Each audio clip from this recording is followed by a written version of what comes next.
Hello, and welcome to Fine Art Podcast, where the podcast is fine, but the art is fine. My name is Keegan Shiner, and today is a momentous occasion because this is episode 2, which means we have literally increased the number of episodes of the Fine Art Podcast by 100%. And that's a milestone I don't know if we'll ever reach again in a single week. It might get more difficult to, especially if we're exponentially increasing these episodes. That's gonna turn into a lot of work. I don't think I'm up for that. So my guest today is Chantal Zachary. She is if you asked me what Chantal does, I would say she makes artist books. But the truth is, she makes lots of things. She's an interdisciplinary artist, but she's known for her artist books, might be something that I could truthfully say. But she makes posters, she makes postcards, she's made banners, she's made plates, and they're all fantastic. They all fall into like a Venn diagram circle. Like all of these things are inside a circle called socially engaged art. Chantal really reacts to the world around her, including her newest project, which is called Drop Dead Gorgeous. It's on her website. It's a book about COVID-19. She went on newspapers and magazine sites and found all these very beautiful graphic design pictures of what the virus might look like. And she's made a really, in my opinion, hilarious book about the aesthetics of this COVID-19. And all these pictures are just really beautiful, and it's such a deadly disease. It's really something to check out. It's called Drop Dead Gorgeous. It's on her website, which is thecorner.net. And you can find her other books on there. I think they're also for sale. And so if you finish this episode and you're looking for it, that again is thecorner.net. Well, without further ado, because I don't want these to be too long, I'd like to bring in Chantal, but since I pre-recorded the interview, I can't do that.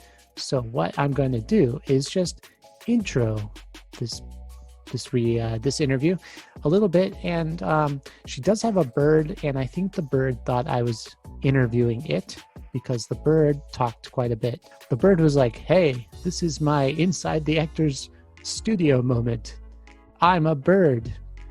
And Chantal was like, "I am on Keegan's podcast and I am answering questions." So that is my impression of the following episode.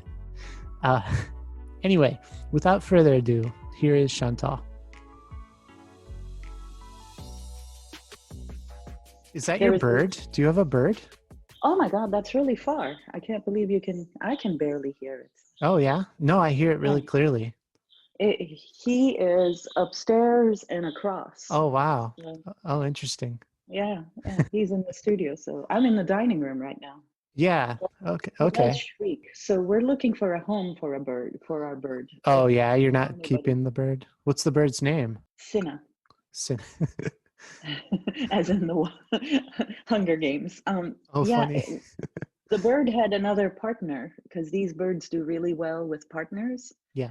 And then a couple of months ago, actually right during the first week of the lockdown, the quarantine, our other bird died of illness. Oh no. Not old age, but just genetic illness. And bird flu or something. No, not bird flu. Yeah. Somehow we never got to buy another one. What kind of bird is it? Parakeet. A parakeet. It's a little parakeet. Oh yeah, okay. Yeah, I lived with them. They're loud birds. Yeah, they're easy to take care of actually. But I think, it was for Layla and she's leaving the house next year, so Mike and I don't need a bird. Although you're gonna have an empty nest, so maybe you do need a bird. No. I mean, the good thing about the bird is that you can leave them for 3 days with enough food and come back. So you don't have to worry if you go on travel. But That's you know, every time we had to go to Turkey, we had to like find a place, or one time he went to the Bird Hotel, and that was a lot of money. That was like $10 a day. oh wow. Yeah. So you grew up in Turkey. Is that Hmm. correct? Okay. Did you So have we started now? Are Oh we yeah, starting? we started Oh, a while ago. oh, okay, okay. But you're going to edit this stuff, right? Do you want an official start? We can do an official start. Yes, Thanks do so an much for official coming stuff. on the show. Well, thanks for inviting me. Um, you grew up in Turkey. Did you swim in the Black Sea? Is that a place that you go to the beach or No, no? no. I'm from the Aegean coast. Okay. So that's west of Turkey, the west coast. And I grew up in a city called Izmir. So that's like if you draw a straight line from Athens across the Aegean, that's where Okay. Izmir is. Oh, cool. So it's south of Istanbul. I never really swam in the Black Sea, I think, but I part of my family is also in Istanbul, so I grew up also going back and forth between Izmir and Istanbul. But I swam there in the Marmara Sea, which is like a small sea, inner sea. So that's like an inlet then. Or No, Izmir is on the water. yeah, it's connected to the ocean. Yeah, we don't have an ocean. We call it the sea there. The sea? Okay. Yeah, the But sea is calm but overall it becomes connected. to the Mediterranean, but the Mediterranean is still a sea. I'm I learning a lot still, about seas right now. yeah, I still don't call here the water ocean. I have a hard time saying we went to the ocean. I always say we went to the sea. Oh, even in Boston? Well, I should say ocean because here Yeah. it's the ocean. But But the isn't the ocean is very Mediterranean different. connected to the Atlantic? And I don't Yeah, know. but small passes. Oh, I see. Yeah, Okay. yeah. I mean, the I'm ocean is very different because you have like the water really comes and goes in the ocean, and then there's waves. Even if there is no winds, you can have waves in the ocean. okay Whereas in the sea, it's all dependent on waves. because I'm from the Midwest and we just have lakes. And so seas and oceans are just foreign concepts to me, basically. Yeah, I don't claim to know the difference either. What were your parents like? Well, so I was born in 68. My parents were young in the 60s, but they were not hippies. I mean, I don't even know if there were hippies in Turkey at the time. The economy in Turkey was really closed. So Okay. Turkey was a closed society in the sense that if a movie came out in the US or in England or in France, it would take about 2 to 3 years to show it in Turkey. You know, things moved really slowly. My dad was really hard worker. What did he do? He had a tourism agency. Okay. Well, so I'm a Levantine Turk. So ethnically, we're not Turks. We're a small minority of Christian Turks. Okay. So we've been in the Ottoman Empire for 9, 10 generations, you know, a really, really long time. And typically, these are the Europeans that came in because business was better in the in the Ottoman Empire. So it was kind of like migrating to America, say in 1850. Some of them were engineers, some of them were just looking for excitement, adventure, and some of them opened shops. So like in Istanbul, for example, or in Izmir, where there were a lot of Levantines and a lot of minorities in general, most of the merchants were Greeks, Levantines, Armenians, Jews. You know, it was Okay. the minorities that had the shops. And then the Ottomans owned land. I see. Um, and then the poor Ottomans, the villagers, worked the land. So the Ottomans were not really merchants. So my family were not merchants. There was a group of them that were engineers, and they came to the Ottoman Empire as engineers, like railroad engineers. Oh, cool. And then there were a few who came in and opened shops. So, for example, like one of my grandfather, you didn't ask me that, you asked me about my Oh, parents, but I thought it would be you got to tell me. one of my grandfathers, one of my great grandfathers has had a hat shop in Istanbul. Oh, So, a hat like, shop. Like he would, he made the hats?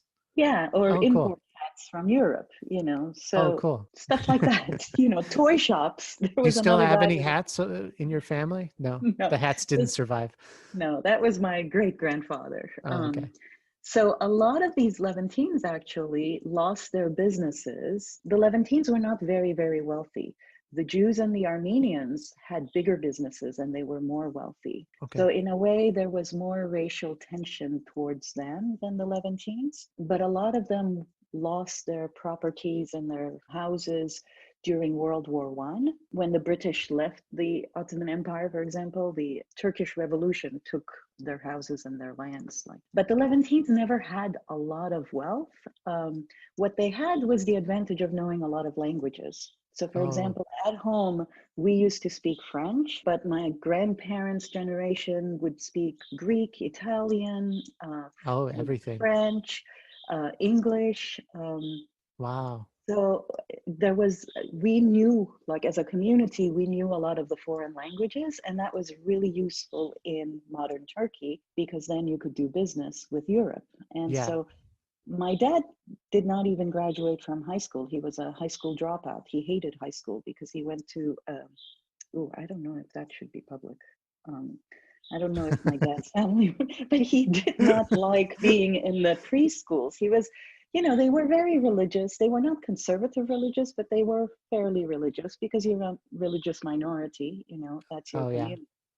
But he hated going to the preschool, so he dropped out. And then because these Levantine kids knew languages, they would always get jobs as interpreters or tour operators or at the fairs, Yeah. So So they that's were, kind of yeah, how we started. resourceful. Cool. And what about Yeah. your mom? Well, my mom lost her father really young. She was 14 when her father died of a heart attack. And at the time, that was like a big deal. It means that your family would have no money after that. Yeah. And my grandmother started teaching French lessons privately, and that's how she made a little money. And then my uncle went to work. And so my mom was a lot more sheltered, even though she grew up in Istanbul. She was in the big city. Oh, My dad was in Izmir in a smaller city. And she finished high school and then with the sisters. So she went to a religious high school. And then they hired her to be the kindergarten teacher. And so oh, she cool. worked a couple of years with that. But then after she met my father, she didn't work anymore. Okay. This was very typical when I was growing up. The father would have a job, and that was enough money. And it wasn't like an amazing job, but it was just enough money. And Yeah. then the mother would stay home. Um, so my dad started, first, he was working for somebody else. And Yeah. then midlife, really in his 40s, he started his own business. But he was never like 100% the owner of the entire business. But he was a very creative guy. He would just, he was one of the first tour operators that took tourists into Cappadocia. Do you know that part of Turkey? No. Um, What's that? it looks like Bryce Canyon. Okay. It has these weird rock formations. And so he would take people there in buses from Ankara, from the capital. And then one time he had this idea that he would get all the carpets merchants to put carpets on the grass. And then he built a stage for the Ankara government ballet troupe to come and dance at sunset. Like Oh, he would wow. stage amazing performances. He was a really creative guy. Yeah. And so in the 70s and in the 80s, you could do stuff like that in Turkey because it was about, this guy who works in the tourism ministry, and can he get you a special pass? And so he was very outgoing. He was Mhm. very social. And even though he was 11, he had opened up out of the community. I mean, my dad's generation was probably the first generation that opened outside of this minority. I always say, like, my grandmother, who was born and raised in Turkey, Mhm. did not know Turkish very well. She had, like, my maternal grandmother, she was speaking with an accent. Oh, I see. Yeah. So it's sort of a closed community. Very closed, very, Yeah. very closed. Yeah. Yeah. Yeah. So that's what my parents were like. They were really the first generation to open up, but they were also aware that they were still considered as a minority. Do you have siblings? I do, but they came in a lot later. So I grew up as an only child until I was 10. My Oh, brother okay. was born when I was 10 and my sister when I was 12. Oh, wow. Okay. Yeah. So I wasn't that close. I mean, I think we were very loving, but I wasn't that close to them because literally when I started college and I left for the States, my sister had just started kindergarten. Oh yeah, so not in the same age range at all. No, no. Yeah. But then when I lived in Chicago, they came and visited me and they stayed with me for a month. You Oh, know, cool. I was 25 and then they were 15 and 13. And so, Mhm. and now we're really close because both my parents passed away. So now we're pretty close. Are they still in Turkey? No, my sister is here. Well, they both came to the US to study. My brother did not like the US at all. Culturally, it was just not the right match for him. And he went back to Turkey and he got a job there. But then he was appointed, because he knows French, he was appointed to be the director of the French office. Oh, So cool. now he lives in France. My sister actually lives a couple of blocks away from me, Oh, cool. about 10 blocks away. She stayed here. So you settled in Boston. Yeah. What Well, I what was in Chicago before this. what took you to Chicago? You know, I had a cousin in Chicago and I had a cousin in Carbondale studying. My dad said that, you know, he would finance my education in the States and I could go. And he said, but you should stay with one of your cousins. So I Oh, okay. applied to only two schools, Southern Carbondale University, Southern Illinois University in Carbondale, and the Art Institute in Chicago. And Wow. they both accepted me. And then I thought, well, where do I want to go, to a small town or a big town? And you Yeah. know, it was really not like today where you go on school tours and check Yeah. out Yeah. campuses. I had never been to the US before. So you knew already that you wanted to be an artist, or were you applying to the art school specifically? I was actually really good in math and science. I was good in Turkish literature as well. My strength was really history. I was always very interested in history. So Ottoman history, I knew it, you know, back to front. Interesting. So I was really plugged into the Turkish culture, but I did want to, so I would have been very happy staying in Turkey. Yeah. But I did want to leave the house and I did want to go someplace. And I think I was interested in advertisement. So, you know, 1980s, I graduated in 86 from high school. And Okay. that's the time when Turkey opened up economically to the outer world, and the economy of Turkey became embedded into the world economy in 82 or 83, I think, after the Hmm. 80s coup.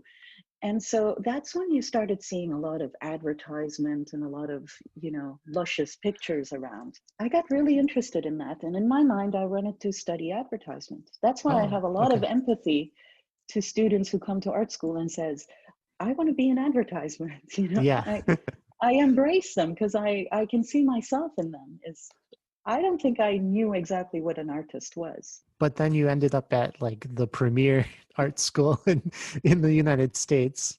Uh, Who what what knew? what was the move like? Was it a hard transition, or was it easy? Did you know English in Turkey? I'm I guessing. knew English because in high school I learned English. Okay. I was really good in English because I already knew French, so Oh, English was easy. And you know, I thought I had also a really good accent because it was close to French. And you know, Turkish is very different, and so you know, a lot of Turks have a hard time sometimes pronouncing English words. For me, they came in very easily because they were so similar. oh. So I came in here with a lot of confidence. And I had no clue that I had an accent, and I had no clue that I didn't know English that well. Oh I no. I did not get the jokes. I had no clue what people were talking about. You know? But I was really cocky when I arrived. I felt like I can do this. This is a piece of cake. I think the move was also really hard because my dad at the time had the representation of Olympic Airlines, you know, Oh, the Greek airline company. yeah. And so he was able to get me a free ticket. But, you know, it's a long story, but they really didn't know if I could get on this plane or not because you have to be on the waiting list. And so here I am with Wow. like two giant suitcases. From Izmir to Istanbul, I flew in the cockpit because the plane was full and they put me there. and and then from Athens to New York, I was flying to New York because that was the free ticket. Oh, I was on a waiting list until the last minute. I didn't know. And then I arrived in New York. I wasn't even 18. And my dad had said, well, you'll go from LaGuardia or from JFK to LaGuardia. It's like going from the international airport to the domestic airport. You'll just take a bus. And I see this bus goes into this road in the highway at night. I oh was no. panicked. I thought, I got lost. That's it. I got lost. This is, pre-cell phones. And Oh yeah. also, my dad had given me $10,000. This was my yearly budget. 7,000 was my school tuition, Hmm. but it was illegal to take out foreign currency outside of Turkey. So he actually was doing something illegal giving me, and he wasn't wealthy at the time at all. So that Yeah. 10,000 was a big effort for him. I had money in my bra, in my Oh my underwear, God. in my socks. It was like a real, you know, You a real smuggled currency move. into the country. um, yeah. So the move was hard, I think, but I was, at that age, I don't think you realize what's happening. You just go with it. You're stoic. You Yeah. just, you kind of say, you can deal with this and you put up with this. Years later, I thought, how did they do that? Well, your dad made a handshake deal to get you on a flight Yeah. and fly in the cockpit. Oh my I God. think they also saw me as the older kid in the family because that's not how they did it for my brother and my sister. For Hmm. them, they were like, oh, how is she? Is she okay? Does Oh she yeah. feel lonely? And also, when I came, you couldn't even call back because telephone calls were so expensive. Right. I would call maybe once every 2 months or once every 3 months. Did you send letters? Is that? Yeah. Yeah. Yeah. Or cassette tapes. I would record cassette tapes and send back. Oh, interesting. Did they send them back to you? Yeah. Cassette tapes? Oh, wow. Yeah, Oh, yeah, that's cool. I still have a cassette tape with my grandmother talking on Oh, the tape. cool. Oh, that's so It neat. is kind of nice. When you got to Chicago and you started doing art school, it wasn't very long until you got into graphic art. No, right from the beginning, I started taking classes at Chicago. It was called the Visual Communications Department. Okay. And that's also an interesting terminology. Earlier we were talking about these titles, where they come from. Visual communication was really a word that was used in the 60s. So graphic design was the more commercial name, but I see. visual communication was the more intellectual name, right? So the Art Yeah. Institute in Chicago, named the department like that. And it was funded by Hugh Hefner, He was a big who, Chicagoite, actually. Yeah. yeah, yeah, and lots of money, donor to the arts with a big art collection. So then I took classes in visual communication and then art and technology. I was really interested in technology. And that was like And right when the first Macs were coming out with graphic design programs and stuff. yeah, yeah. So fall 1986, I took my first Macintosh class. And it was on a 512, Oh wow. tiny little Mac. And it was Mac Paint. It was black pixels and white pixels. And you would just go and turn things on. And then I worked with a grad student actually who was pretty experimental. He was my teacher. I forgot now his name. I know of his name. I just have to think about it. But he had hooked up a video camera to a computer, a black and white video camera. Yeah. And so we could digitize our faces if we wanted to. Oh cool. And then he had put in a red, green, and blue filter in front of the camera. So if you stood really still with the red filter and made a picture of yourself, then with the blue filter and the yellow filter, red, green, and blue, I'm sorry, not yellow, green, you could overlay all these images and get a color image of yourself. Oh neat. But you had to make sure not to move at all so that it would, so we would do color separation. Oh cool.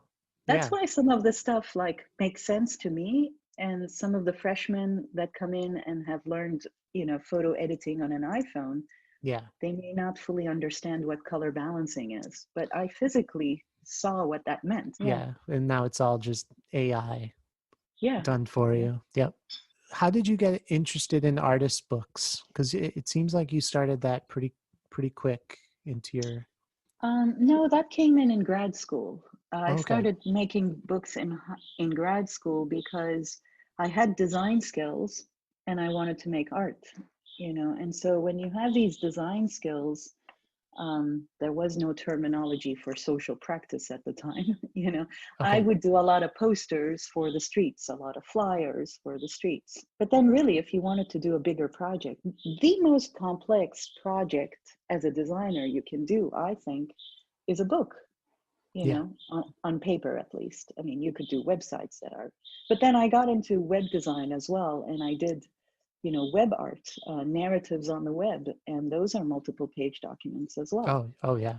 So I think that's kind of how I went into artist books, is that I love typography.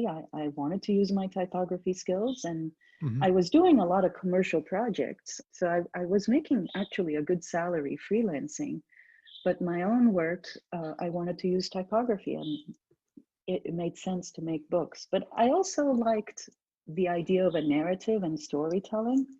Yeah. And so books made sense for that.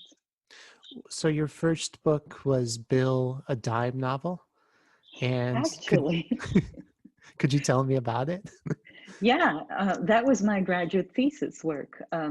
But my first book really was Time Magazine. It was called How to Read Time Magazine. And I took this one article of David Souter's, the Judge Souter's appointment, and there was a one-page article in Time Magazine, and I decoded it all visually, you know, Oh, cool. why this photograph, why not that photograph? And it became an artist book in the sense that every page I would change one element of the design, and then you would see how the article would look completely different. Like Oh, cool. I would write the same headline with a different font, or I would keep everything the same, but I would change the picture of Souter, or I would keep everything the same, but I would design the article differently. Oh, And so nice. that was kind of an exercise in kind of like Roland Barthes. Now I give that to my students, the Panzani ads, you know, is Mhm. decode the connotations in an image and denotations in an image. So Yeah. I was really kind of doing that. And that led me into wanting to design more books. So Bill, a dime novel, is I was really, really interested in American culture and the idea of the cowboy as, you know, the symbol of this idyllic culture. You know, before I came to the US, I had not realized there were poor people in the US. You know, I had not realized that, you know, like, I mean, this is very superficial, of course, but I would watch Dallas on TV. So I knew of Okay. Dallas. But I had a friend in Turkey who said, oh, you'll see every house in America has a food disposal, you know. So I was sharing this apartment with two other roommates. And my first day, I kept looking for where the button for the food disposal is, you know, because I thought every house has it. And then, of Oh, course, yeah. I go out in Chicago, and one of the first things I see in the street was a giant rat. Oh, yeah. And I ran back to the apartment thinking, what did I do? So then I started using the symbol of the cowboy as really a symbol of this American heroism. And then I was very interested in American mythology. And, you know, when I was in high school, I was interested in Greek mythology and Egyptian mythology. Yeah. I had read all that, or Interesting. Gilgamesh, Mesopotamian Hmm. mythology.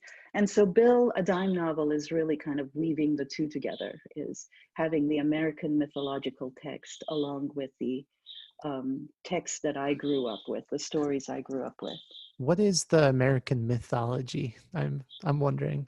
I know Well, that the okay, cowboys are in like cigarette ads and like basically right. everything revolved around cowboys for a really long time. But uh, yeah, I'd love to know what American mythology is. Right. So I'm not telling you half of the story, actually. The Okay. other half is that I was reading Joseph Campbell, and I was reading Okay. Mircea Eliade, a lot of the people who were writing about mythology at the time.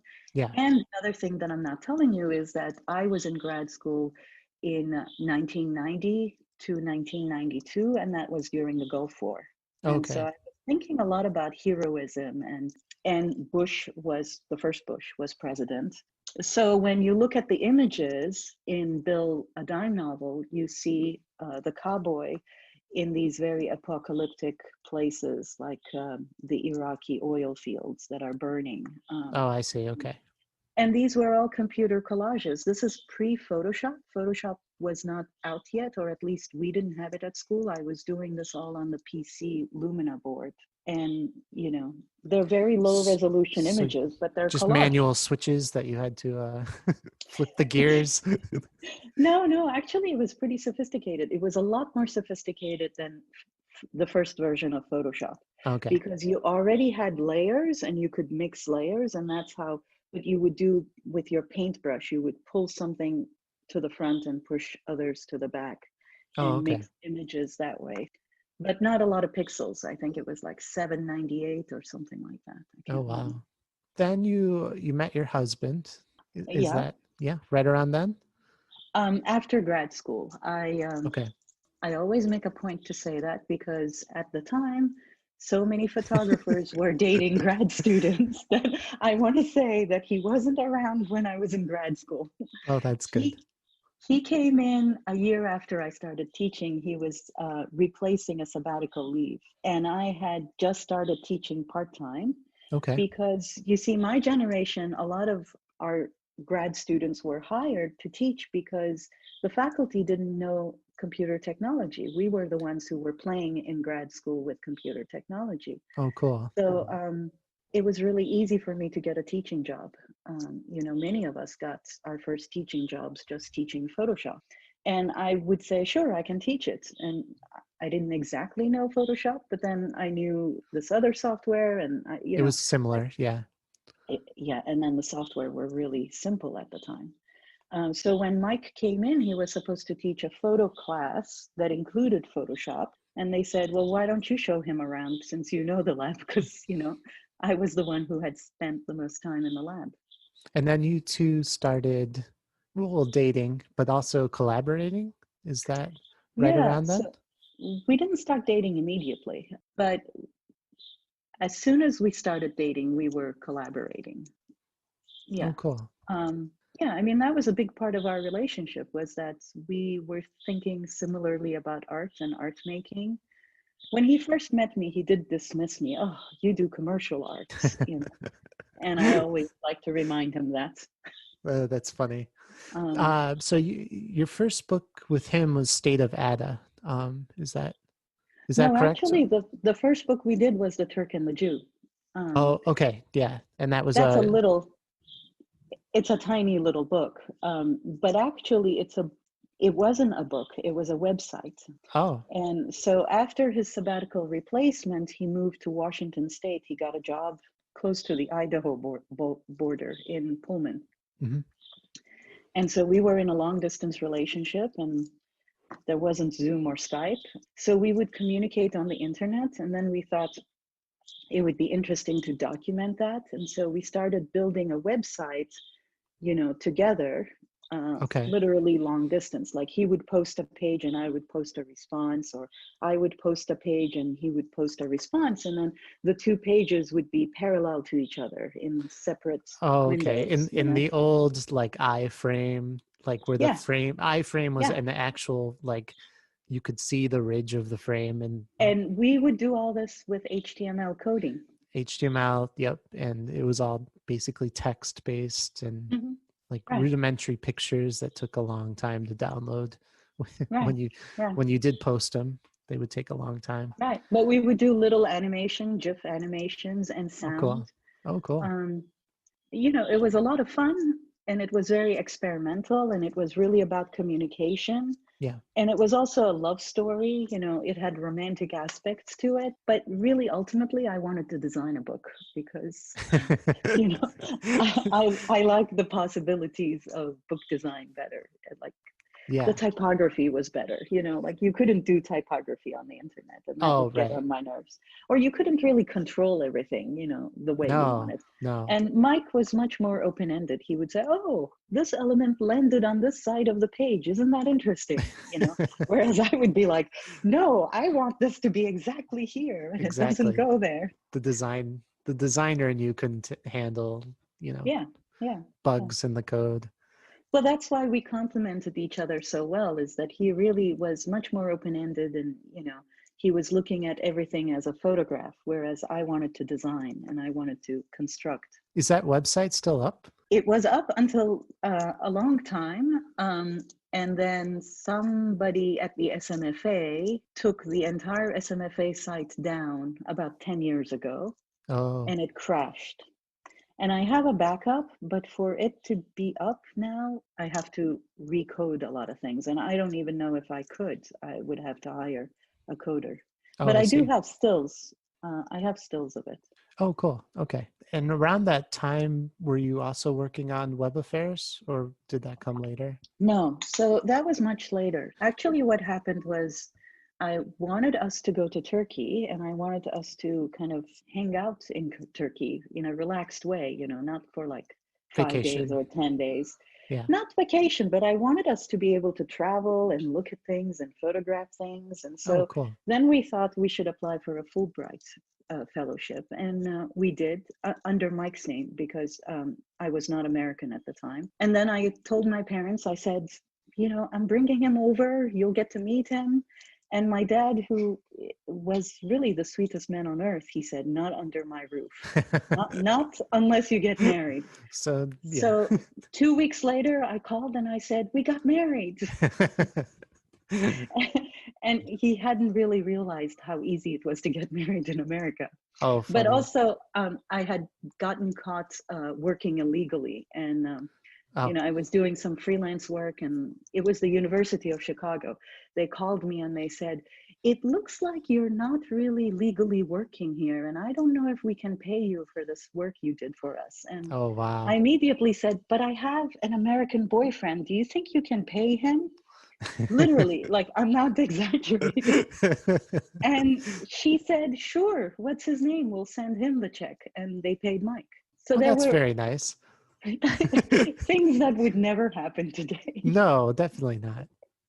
But You'd be on a so plane, probably. there were a lot of good reasons to get married, and we got married. Oh, great. But we weren't living together. He was still in Washington State. Anyway, we went to Turkey on a Fulbright. I mean, we were trying to figure out what would be that we would apply with. And I told Mike, I said, when you go to Turkey, you're going to see there's like pictures of the leader everywhere. And I think it would be really cool for us to document that and to kind of like do a project about that. And he really got into it. He had never been to Turkey. He doesn't know Turkish. And we ended up spending 4 months there, Oh, wow. That's, partially, yeah, partially living with my parents, with my aunts, with, all sorts of relatives. But then my dad had like an old car that belonged to the office and he was ready to sell it. But then because we were coming, he gave us a car. yeah. And then we traveled around the country with the car. Oh, cool. And so it was like one of the best experiences. And I think what's at the heart of this project is really the fact that he is able to see things in a way that I have not seen before. There were so many symbols in the culture that I would just take for granted. And he would Yeah. say, what is this? And I would say, well, Interesting. what do you mean? Don't you see what it is? Or there were other situations where we would be photographing the military, for example, and I'd be terrified. I'd be like, don't go that close, don't do that stuff. And just because he was an American with a camera around his neck, people would think that It was he okay. was, it was okay. First of all, Turks really loved Americans at the time. So Oh, it was good. okay. He could do things that I couldn't do. Hmm. Because he had this camera, not even like a fancy camera. His camera is from like 1967, I think. So because he had this professional looking camera, people thought he was the press. He was able to break a lot of norms that I was not comfortable because I was raised with this completely indoctrinated idea of Yeah. what you can do and what you cannot do and what the taboos are. That's the project that landed you on the front page of several Turkish newspapers, right? You Right. held up a picture of Ataturk. So, okay, so the politics is really complicated. Yes. Um, a couple of days ago, I was listening to this curator from Brazil who was talking about, racism and racial tension. And, one thing that she was saying, which really resonated with me, is that sometimes in America, we talk about things as if it's true for the rest of the world, Yeah. and, then she started describing racism in Brazil and how it's very, very different than racism in the US. And Yeah. so you can't really translate one situation to another sometimes, and you have to be very careful on how you understand it. So here I am in a country in America where, everybody is respected for practicing their own religion. And part of it is because it is a democracy. Yeah. With or without Trump, it still is a democracy. It was for And a while anyway. for a while. So there are a lot of imperfections in America. Yeah. There are a lot of imperfections, but you do see things from a filter of democracy. And Right. so I am very happy that I live in a neighborhood where there is a lot of migrants and immigrants from the Middle East that are, fully practicing Muslims, for example, right? Yeah. Well, it's not like that in Turkey. The tension is very different in Turkey. And this book is from 20 years ago, so the tension was even more intense I then. was wondering how it relates to today, or like if you see anything happening today in the US that was happening then. I mean, your work is like sort of in the moment, right? You react to things as they're happening. I was wondering if you ever go back and sort of look at these projects and like think about how they relate to now. Yeah, yeah. I mean, during the lockdown, during the quarantine, Yeah. they actually interviewed us about the lockdown because it was so similar in some ways, this whole idea of just staying at home and being locked in. But the lockdown for me also related to the military coup of 1980. To me, there is like a really interesting tension between the military and the police. Like, as a person who has grown up in Turkey, I trust more the military than I trust the police. And I am intimidated by the military. Yeah. Um, but I do trust the fact that this is the old military. I'm not talking about the current military, but the military was always regarded as the educated group. Oh, okay. Whereas the police is really the ones who they're not well paid, and so there is a lot of bribery and a lot of corruption in the police, right? So when I came to the States, I was kind of interested in how people had uncles and aunts who were in the police force, and they thought, that was a really cool, nice thing. Yeah. I would stay away, from the police as much as I can. I would be terrified by the police. Whereas the military has a presence and it's kind of scary, but when they walk down the street, this is from my childhood. This is not how I think about it now. Oh, So yeah. when the lockdown in Watertown happened, Mike and I had a very different reaction to the military walking down the street. I felt like, well, of course they're looking for the guy, Yeah. Yeah. And Mike, who is really a hippie from the 60s, I mean, he had like long hair and he was, in the anti-Vietnam movement. He's Oh, like, yeah. how can they do that? This is totally illegal. I said, really? Is it illegal? I mean, in my mind, I knew, but some of the things that you learn as a kid is so emotional sometimes in Yeah. you that you question, like, why should it be illegal? They're looking for this guy who killed a bunch of people. Of course, intellectually, I really understand what is happening and what is wrong. But my childhood Turkish self always comes through moments like that. Like when the SWAT team went by our street, the guy who was in the tank looked out to us, and Yeah. both Mike and I were at the window, and he gave us a thumbs up, like kind of asking, is everything okay? Yeah. And Mike gave a thumbs up. And I said, what kind of communication is that? How does he know that I am not trapped in the basement and Tsarnaev is not hiding in the basement? They should really come and look. This is not a good search. They're not searching You properly. wanted less privacy. Yeah. But what's interesting is that they did search the homes that were not single family homes, and they did search the immigrant homes. And the irony is, of course, I am an immigrant and they didn't search my home because I live in a single family home.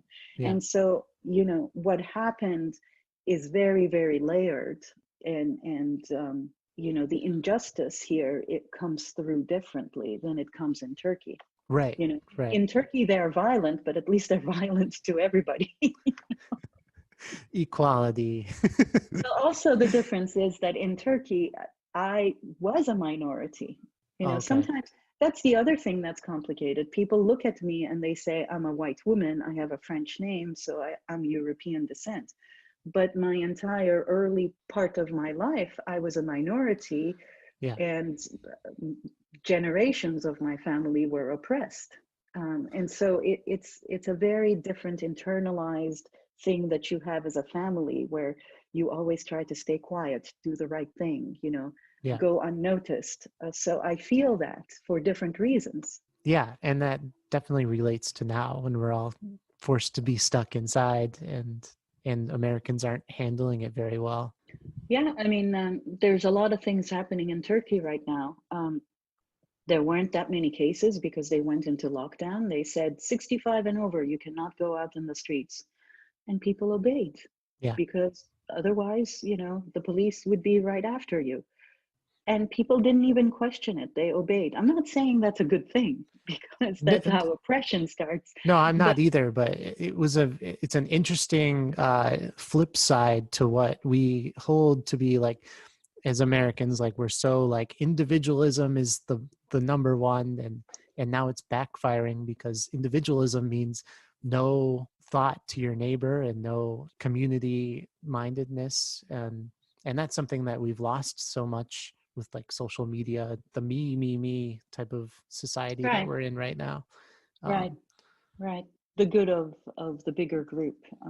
right. But also what we have, I'm so grateful I have a house. I'm so grateful I have access to a yard. I'm so grateful I live with great neighbors. You have to recognize what you're grateful for.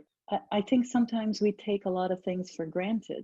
I grew up at a time when my mom would wake up at 2 in the morning because they had said that our neighborhood would have more water from 2 to 4. And so she would fill up the tub for the rest of the week. That was the water we had, Oh wow. Yeah. I, I was not in a village, don't get me wrong. I was in the middle of the city in an apartment building, with a full bathroom. But so I think when you grow up that way, or automatically, I turn off the lights when I leave the room Hmm. because, electricity was a luxury. So when you grow up like that, you appreciate things differently, I think. Yeah. Um, Let's transition. You're now the director of the Kingston Gallery in Boston. What's that like? What's it like to be in charge? no, I don't see it as being in charge. I see it more as being the secretary. Oh no. I think, well, first of all, Kingston Gallery is a community of artists that it's a co-op gallery. So we have all monthly dues to pay. And even though I'm the director, I still pay them. So you don't get a break on anything. Oh man. Yeah, More responsibility with no no. benefits. So it's like working in a huge committee.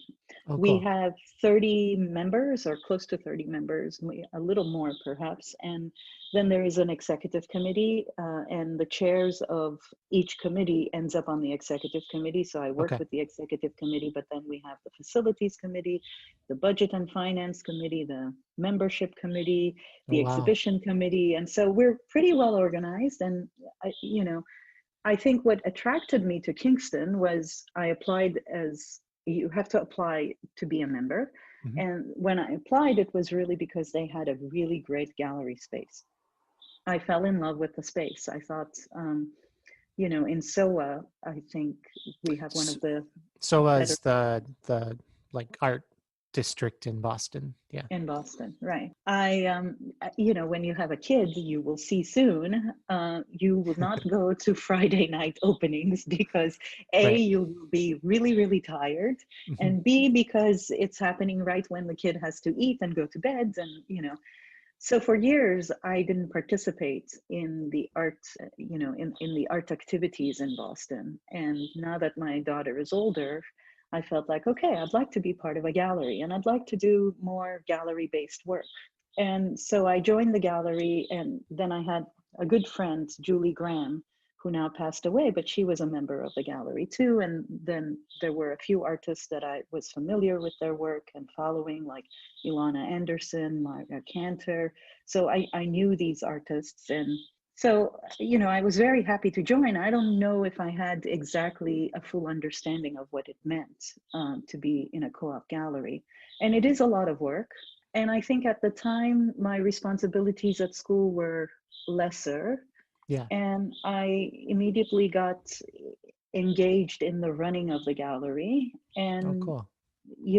one member has to be the director. So I became the director and I said, I'll do it for 2 years. And in December now, my term will be over.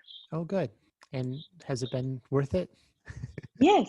Oh, Well, good. first of all, I've met a lot of really great people. That's one thing. And I know Yeah. that's a cliche, people say that, but truly, you have to make it work, and so you're learning to work with a lot of different kinds of people and a lot of different kinds of artists. And I think what I really enjoyed it also was that they were artists who were not part of the SNFA. So it gave me a bigger sense of people who are not teaching, but people who are teaching in different schools. And so, Yeah. one thing that I'm noticing is that often it's women who are engaged in these co op galleries. Often it's women who have already raised a family. So uh, this gallery career comes to them a little later in life than, say, a young man in their mid 20s or early 30s. Hmm. Um, so I think I'm very proud of being part of this gallery. I think we do good work. I think there's a collective way of brainstorming that's really interesting to me. Like when the lockdown was happening, we thought of doing a couple of things, and that came from the group. And then when Black Lives Matter was happening, you feel like you're surrounded by really good, solid thinkers and very generous people. And it's That's good to good. be part of an artist community. Yeah. Yeah. Yeah. Outside of your profession at school, Of course. that's Yeah. also a nice thing, because at school, I think the dynamics is different. It's more Right. pedagogical. You- Whereas here, it's not about pedagogy. It's really about, existing almost as a commercial entity, because you still try to sell and you still try to make some money to pay the rent. But Yeah. yeah. What do you have coming up? I think you said you had a show coming soon. Yes. So as a member, you get a show in the front room every 2.5 years. And mine was supposed to be in September, but then Oh, COVID happened and everything got delayed. yeah. And now it's opening the day after the election, November 4th, Oh which boy. kind of terrifies me. Either everyone will be super celebratory, ready to go, have a great time, or you're not going to get many people in there. Either way, I think I'm not going to get many people there because people will be thinking of other things. That's the problem with gallery work. It's that it's hard to be spontaneous. I mean, unless I Yeah. decide not to do anything and just do a performance in the space, which is not me. That would be way too spontaneous. I don't think Yeah. I could pull that off. But I've been designing this show and I've been working on this project for many, many years, actually. It's about the Arsenal, the Watertown Arsenal, which is literally down the street from me, 10 blocks away. I live in Watertown. And there was this magnificent complex of buildings that was called the Watertown Arsenal, where they created a lot of bullets and bombs and ammunition and cannons, Oh, and cool. they even had a nuclear reactor, and all sorts of interesting experiments that are in one way great because it helped a lot of immigrants moved into the middle class, and in another way, of course, terrifying Yeah. because what they're creating are these gigantic bombs. I'm also fascinated by the idea that they were making these bullets on a daily basis, like a 9 to 5 job. You would just show up there, but also that the idea that there would be a nuclear reactor and bomb making tools in the middle of a city is Yeah. pretty surreal as well. So there's, and on top of it, the buildings are gorgeous. They're gorgeous Oh, yeah. buildings that, especially the earlier ones, were built by well-known architects in Boston. The aesthetic is also really beautiful Where in they're relation. making weapons of war. Yeah. Right. So, there's a lot of layers that I'm interested in this. There is also labor issues. So this is the first place where they tested some of the ideas of Taylorism. And in reaction to that, the workers striked and they closed down for a few days, and they rejected productivity or all the tests about productivity. So there's a lot of interesting things that happened at the Arsenal. And it's also interesting now because, well, I was first exposed to it because there was a Watertown Children's Theater there that I would drive my daughter to, this gorgeous building called the Arsenal, Yeah. But now it's going through a major renovation where a lot of real estate developers took different parts of the Arsenal, are developing a mall, a movie theater. There's already a Home Depot. And on the other hand, there's also Athena Health is taking the other side of the campus.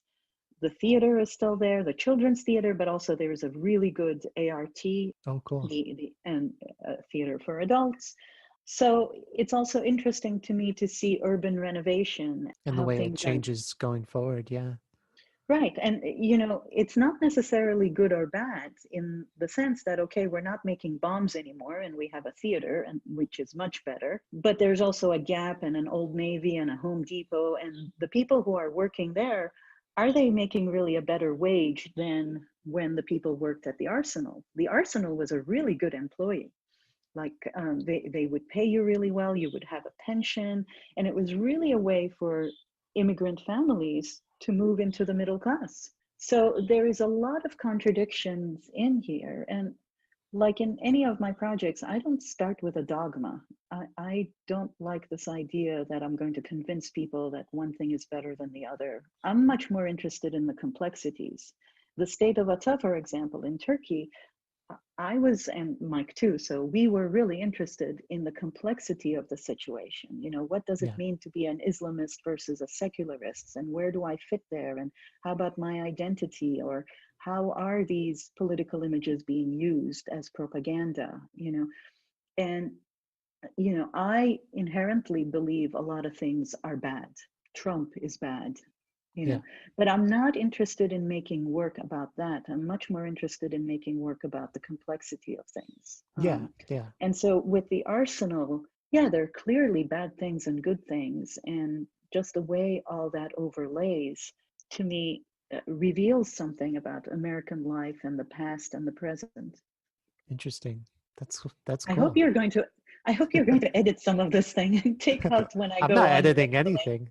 Chantal, you've been a great guest. Thank you for coming on my podcast. Thank you. Thank you for your time. I look forward to hearing this, or maybe there is a transcript where I don't have to hear my voice. That will be easier.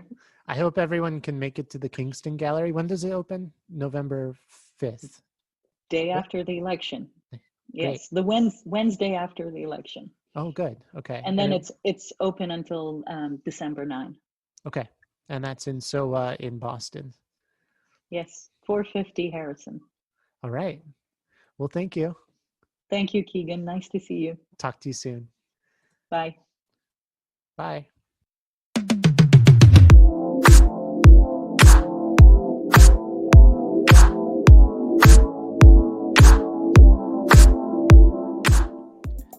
Hello, and welcome to the end of the Fine Art Podcast. And the end is great because hopefully you learned something and you enjoyed this podcast. The podcast is fine, and it's an art podcast. It's a fine art podcast. And if you like this fine art podcast, don't forget to subscribe. And maybe, if you're up for it, rate it 5 stars. Just throwing that out there. No pressure. And if you don't want to conform and fit into the system, no worries. If you just downloaded this from a bootleg and you're staying off the grid, I get it. So, but if you're not and you're feeling generous today, give us a rating. But don't forget to subscribe. That's really kind of like the number one for me. Subscribe. Ratings come later. Ratings are like a episode 4 or 5 type of decision, I think. Once you're sure about the podcast that you're listening to, you can give it a rating, But subscribe is like, yeah, hey, I'm interested. Let's listen again. Let's see what's going to happen. Thank you so much to Chantal for coming on the show. I had a great time. Thank you to Chantal's bird, Sena, because you made this podcast special. I hope you find a nice home. And once again, thank you, listener, for listening to this podcast. We'll be back next week. Yeah. Thank you so much. I hope to talk to you soon. I'm not going to see you because it's a podcast, but I will talk to you soon. Okay. Bye.